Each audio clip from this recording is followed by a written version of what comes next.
What's up everybody, Nate here, and we are currently experiencing or are about to experience some of the largest strikes in US history. The actors and writers strike of today is one of the largest in the entertainment industry since around 1960. Not only that, but UPS workers have authorized a potential strike if a contract for their union is not met by the end of this month. Now these strikes are serious business, especially as our economy continues to slow down and our labor market gets a whole lot tighter. Meaning the strikes that we are experiencing today could become a whole lot more commonplace in the future, especially as relations between businesses and their employees continues to deteriorate, with certain CEOs saying that employees are being completely unreasonable and other reports saying that businesses are just waiting out the strikers until they, well, can't afford anything. So today I want to go over why it seems like everybody is striking right now. Why are we starting to see an uptick in strikes? And is this just a case of employees or businesses being super greedy, or both? Now, strikes in each individual industry are going to be completely different. Sometimes it's over wages, sometimes it's over working conditions, like we saw earlier this year with the rail strikes. Railroad workers threatened a strike earlier this year because working conditions were not being met appropriately. They had super long hours, but also their time off was being denied. So certain benefits to working there weren't being met, and also working conditions. The writers and actors strike is a little bit different because a lot of it is wages, but it also has a lot to do with streaming companies of today. Streaming has obviously taken off and is now a dominant form of entertainment, but over the last few years it has sort of been multiplied. Before, a lot of writers and actors were working on productions that were going to go straight to movie theaters, but now a lot of productions are going straight to streaming. Well, because that content is being published on a different platform, the publishers are distributing royalties a little bit differently to actors and writers than they would if that content was, say, in a movie theater. The contract is worded a little bit differently and royalties are completely different as well. And a lot of writers and actors are saying that the royalties are a lot lower. And a lot of writers and actors are worried about AI. Actors are worried about their voice being used on screen without their permission, and writers are worried that AI might be used to create scripts without writers' involvement, which would pretty much make them obsolete, and it would mean that there is a lot of copyright and infringement going on in the writer's world as well. The UPS strikes are over something completely different. They are actually talking about working conditions like the railroad strikes. A lot of workers for UPS, especially the delivery drivers, have gone from those big UPS trucks to now a lot of them being more like gig workers working out of their own vehicle. That is all in an effort to save money on UPS's part, but it's caused a lot of stress for workers. So a lot of them actually want to strike, and not to mention a lot of them want a higher wage. Now, these are all issues that are affecting us today, but they're also issues that have historically affected the labor market and businesses for the last 100 years or so. And what you have to understand here is this is businesses versus unions. Now, unions basically represent employees and they want to get the best contract possible for employees. This makes it a lot harder for businesses to take advantage of workers in general. So they have to sort of abide by certain contract standards, and they have to give out wages and bonuses at a certain point too. Not to mention, it makes an employee harder for a business to just simply fire because they have to go through a certain process that is approved by the union. So unions are really good for workers, but what they're not so good for is for businesses and innovation. When a business continues to get larger and larger, and we're not talking about your small mom and pop shops here, we're talking about your large corporations like Amazon and Starbucks. Well, they want to continue to innovate in their company and they want to continue to spend money in different ways. That might mean they close down part of their operations, and that might also mean allocating some of their funds to something different. Well, when you have a union like the auto companies do, well, that can stifle innovation in a lot of ways because now companies have to be very careful with their profits. Well, those profits have to go back to the employees, which, don't get me wrong, that is a really good thing, but for the vast majority of Americans, they are not in that union and they're not going to see the benefits from it. That could potentially help a business to grow even more and to hire even more workers, or potentially even pay the workers that they have right now more as well, but they're not able to do those things because they have to go off of the union contract. And just to be clear here, I am not arguing for or against unions. What I'm simply saying is that everybody in the relationship, whether it's the business owner or the union, has a fiduciary duty. It is my job to take care of my family and my friends and everyone around me financially. That is my fiduciary duty. It's a union's fiduciary duty to take care of its union members because they pay union dues, and they want to try to get the best, most optimal contract for all of those union workers. And it's a business's job to not only take care of its workers, but to take care of its owners, and that is the shareholders. The shareholders want to continue to invest money, they want to continue to see profits go up, and they want to continue to see businesses being more innovative every single quarter. Now let's talk about the reality here, because the reality is unions need businesses and businesses need unions and employees. So at the end of the day, they both have to work together in some capacity. The reality is strikes like this are not going away anytime soon because our economy continues to get stretched thinner and thinner. Nobody really has enough money to do what they want in this economy. Consumers don't have the money to spend because they have really high interest rates and also inflation that is historically high as well. That means it's harder to start a business. That means it's harder for you to go out and buy things that you need and want. Businesses are on the same front here because if consumers don't spend money, well, now businesses don't have the funds in order to go out and invest back in their company or hire more workers or increase wages. To mention, businesses have another aspect that they need to consider here, and that is investor liquidity, and they're not really getting the investor liquidity they need to continue to grow right now because interest rates are really high and investing large funds in a company might be risky to some investors. This is a relatively new environment for a lot of consumers and investors and businesses to navigate because a lot of these massive corporations and businesses that are the leaders of Wall Street right now, well, they are relatively new in the business and financial world. Like they started right after the last recession in 2008. From around 2008 to around 2015, we had really, really low interest rates, and that meant that there was a lot of business expansion, and it was really easy for consumers and investors and businesses to take on debt and spend money. But now the Federal Reserve is raising its interest rates in response to a slowing economy and really high inflation. And we don't know how long interest rates are going to stay that high for, which means it's going to be very difficult for anybody to do anything with their money. And I completely get it. It's really difficult if you're a worker right now, especially if you are an actor or a writer or you're somebody that works for the railroad companies or UPS,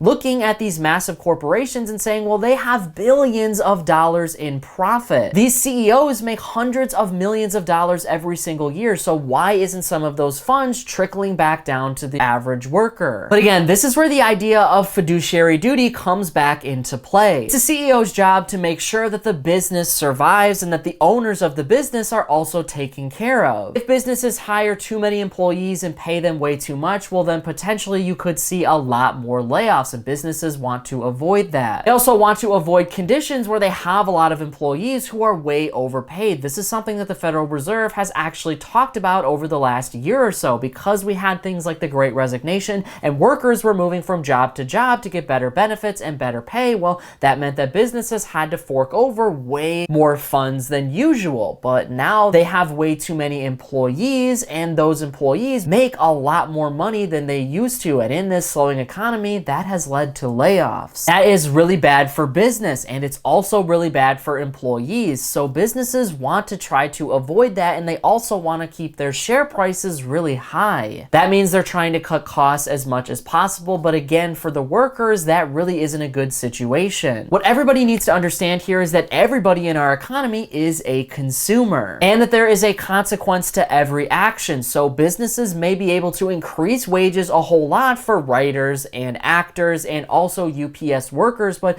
that is going to have some sort of trickle-down effect to consumers in our economy, which also affects those same workers. Prices could go up because of that, which means more people could ultimately get laid off in the future, or the workforce could just completely shrink. Not to mention, if 100% of the profits trickle back down to the employees within a business, well, that is great for the employees. They have a whole lot more money to spend. However, now the company doesn't have as much room to grow. So if the company isn't growing, then it can't hire new workers to create new products, and eventually another competitor is going to undercut a lot of those businesses' prices, and it's going to take a bigger market share, and consumers are going to want to spend their money at that business, and eventually a company like UPS might completely go under. So that is not good either for anybody. But like I said before, I think the overarching theme of all of this is that businesses and workers need to work together. I think what striking does more than anything else is open up that conversation, and it really sort of opens up the idea to the entire American public, because a lot of these issues going on with the writers and actors and UPS and the railroad companies probably has been going on for a very long time, but now it's getting this media attention because of the drastic effects it could have on our economy. It's estimated that around 7 to 8% of our entire GDP is made up of UPS workers transporting packages all throughout our country. So without that, people aren't going to be able to spend as much money, which hurts our entire economy. People don't want that. And like I said before, this striking kind of opens up that conversation to show what do people really want when it comes to work and what do they really need. These are important questions to ask. Now, fiduciary duty aside, I think that companies have a moral obligation to take care of their workers financially. They should want to give their workers as high of a wage as they possibly can. And if they can't give them a higher wage, then they should want to give them better work-life balance or better working conditions. Obviously, this is all within reason because they still want to have a business that is profitable, but at the end of the day, you want to try to keep your workers happy so that way they can continue to produce better and better work. Because at the end of the day, cutting costs is not the end-all be-all to a successful business. Happy employees are. What's really interesting though is I think this entire striking situation is going to spark a lot of innovations in our economy and even more competition because businesses are going to get hit really hard here